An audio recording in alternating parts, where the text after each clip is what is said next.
Hello à tous, j'espère que vous allez bien. Alors aujourd'hui, on va parler de la tactique de l'opossum. Mais avant de vous en dire plus, je me présente, je m'appelle Laetitia de l'Étincelle Coaching et j'accompagne les personnes sensibles et hypersensibles comme moi à aller vers une vie plus sereine et épanouie malgré les défis que représente cette grande sensibilité.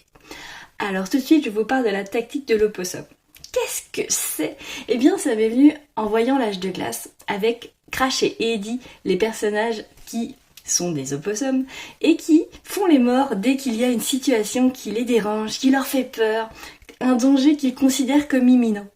Et je me suis dit, oui, mais c'est tellement ça que on fait quand on a peur, quand on se sent mal dans certaines situations, eh bien on les évite. On fait comme si, on n'était plus là et on va trouver 1001 excuses pour ne pas s'y confronter. Alors ça peut être des situations, éviter des situations conflictuelles, mais pas que, ça peut être vraiment des situations anodines mais qui nous mettent mal à l'aise, essayer des choses nouvelles, être dans un environnement où il y a beaucoup de monde, prendre la voiture, pourquoi pas. Ça dépend vraiment de chacun, on a chacun comme ça des zones où on est moins confortable et qu'on va finalement trouver comment éviter. Il y a aussi ces discussions qu'on peut éviter parce que on ne sait pas comment le dire, on a peur que ça blesse l'autre, on a peur de s'emporter, on ne sait pas que par quel bout le prendre et finalement on laisse les choses reposer comme ça. Enfin, quand je dis reposer, c'est vite dit, mais en tout cas on laisse les choses telles qu'elles sont et on ne fait pas évoluer cette situation en ayant cette discussion, donc on fait les morts, du coup voilà, ni vu ni connu. Et puis évidemment il y a aussi face à ces situations et tout ça, si on ne s'y confronte pas, ça nous évite aussi de nous remettre en question. Ça peut aussi être une raison pour laquelle on ne fait pas ces démarches, c'est parce que ce serait un petit peu trop confrontant, un petit peu trop compliqué de se remettre en question et finalement d'assumer cette part de responsabilité. Mais malgré tout, ça va être quelque chose d'essentiel pour pouvoir évoluer si on en a envie. Alors évidemment, la tactique de l'opossum, elle peut être utile dans certaines situations parce que évidemment, si vous êtes confronté à un réel danger ou que c'est pour votre santé, c'est normal d'éviter des situations qui sont trop dangereuses ou trop inconfortables. Mettre des limites, ne pas s'exposer à des personnes qui peuvent empiéter sur notre bien-être. Pourquoi pas ? Ça, c'est vraiment des saines limites. Mais c'est pas du tout le sujet de la tactique de l'opossum. La tactique de l'opossum, c'est vraiment une stratégie d'évitement de quelque chose qu'on a complètement la capacité de surmonter. Vraiment, on pourrait le faire. Simplement, on manque de confiance en soi. On nous a dit que on a déjà été confronté puis ça s'est pas bien passé, donc on en garde un mauvais souvenir. Et en fait, on engrange tout ça, toutes ces croyances, toutes ces expériences, et on se forge en fait une idée qui est obsolète, qui n'est plus d'actualité, sauf que pour nous, elle l'est, et donc, on ne va pas changer ça. Et puis aussi, il y a aussi ce côté projection où on pense que ça va se passer comme ça, on pense que la personne va réagir comme ça, on pense que nous, on va réagir comme ça, et donc, on évite. Alors qu'en fait, c'est vraiment uniquement des suppositions. Alors comment faire pour sortir de ce statut d'opossum ? Il va y avoir plusieurs choses. Déjà, en vous connaissant mieux et en sortant de ce discours que vous avez sur « je suis comme si »,« je suis timide »,« je suis introvertie »,« je suis anxieuse »,« je suis colérique ». Si vous pensez que vous êtes comme ça, en fait, votre cerveau, il est pas très contrariant sur le coup, il va vous faire que tout va se passer pour que vous réagissiez comme ça.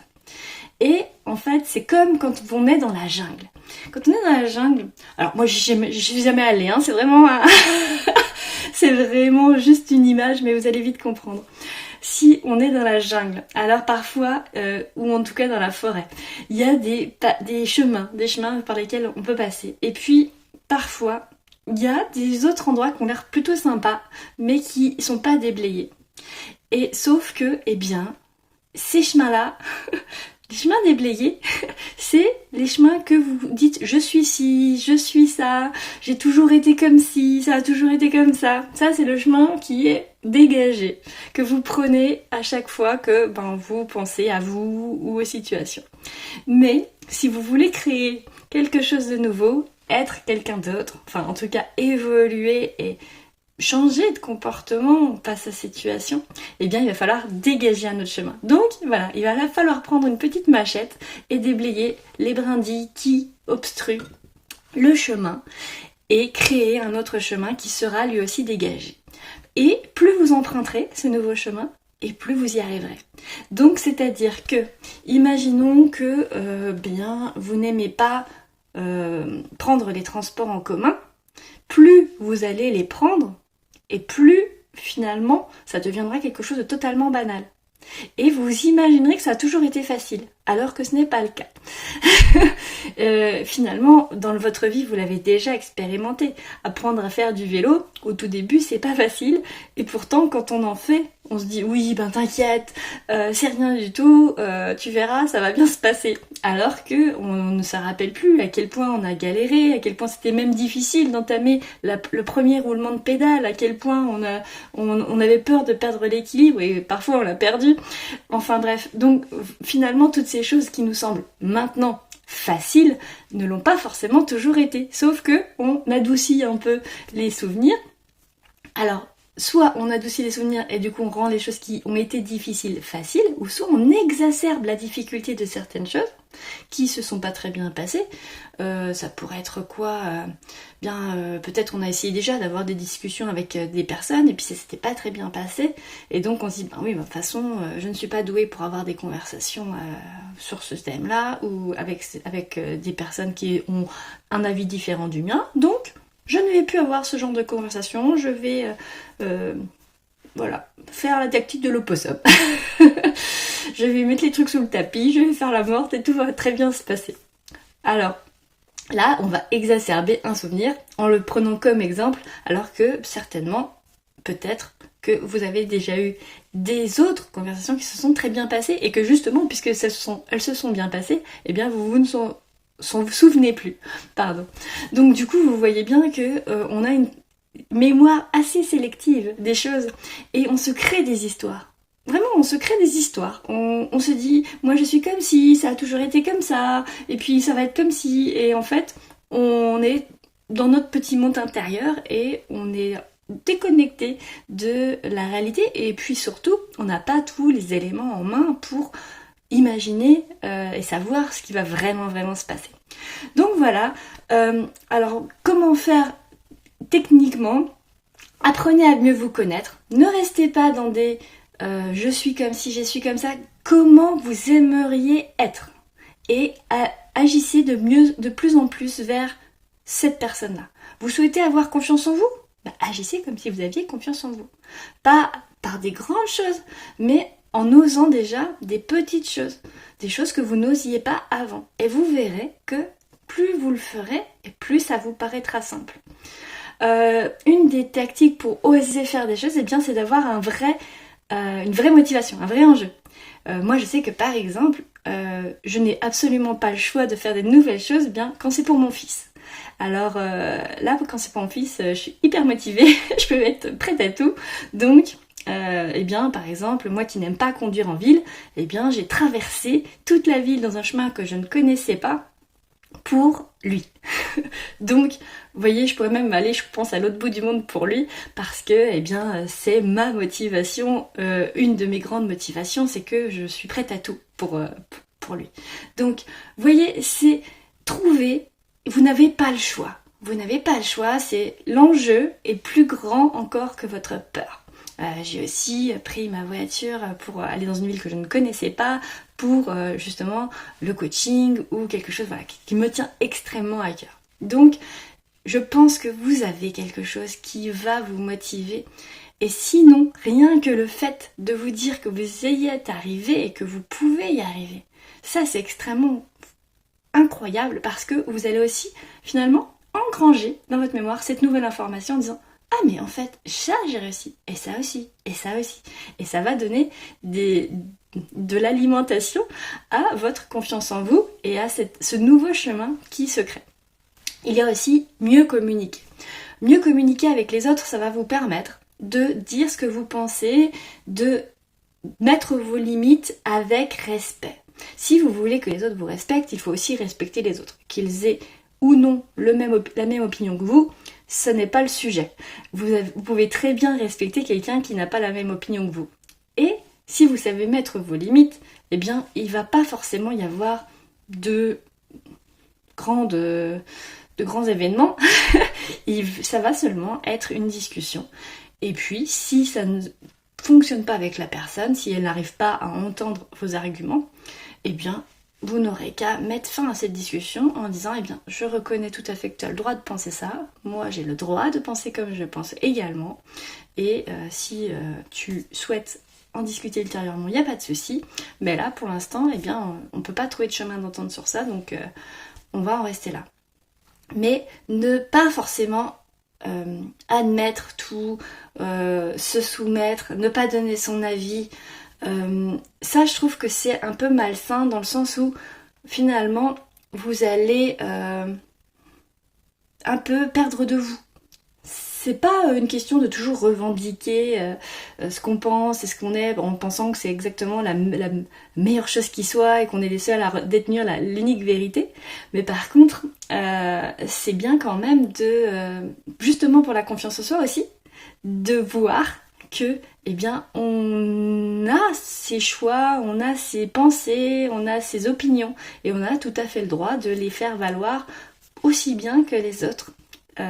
Toujours de manière respectueuse. Donc ça, la communication non violente, c'est un bon outil pour pouvoir communiquer avec les autres, mais j'en reparlerai certainement dans une autre vidéo.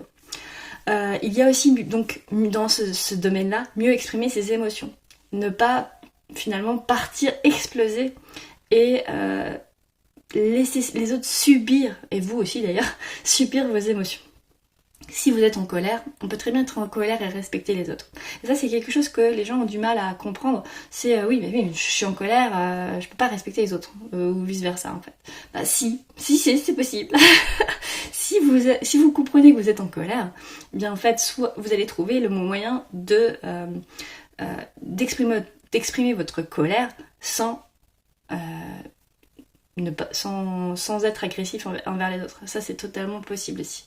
Et si vous ne pouvez pas, là, il va falloir faire l'évitement.